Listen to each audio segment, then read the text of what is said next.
ایک بچہ آ گیا، یتیم بچہ، اس نے آ کے عرض کی حضور 3 گھر میں افراد ہیں، میں، میری بہن اور میری بیوہ ماں، والد حضور چلے گئے اور آج نہ 3 دن ہو گئے روٹی کوئی نہیں کھائی۔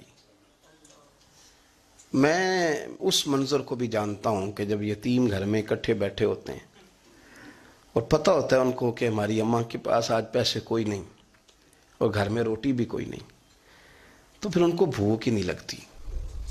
ہاں نہیں لگتی۔ اماں پوچھتی ہے پتر روٹی کھانی ہے؟ نہیں میں تو سویرے جو کھایا تھا وہ ہضم ہی نہیں ہوا، اماں جی شاہی کوئی نہیں۔ یہ پردے اس طرح کر کے بچائے جاتے ہیں، ایک دوسرے کو تسلیاں دینا، ایک دوسرے سے پیار کا بڑھ جانا، ایک دوسرے کے لیے جذبات اور طرح کے بن جانا، حکمت الہی کے تقاضے ہوتے ہیں۔ یا رسول اللہ صلی اللہ تعالی علیہ وسلم، بیوہ ماں ہے، یتیم بہن ہے، 3 دن سے کھایا کچھ نہیں، قربان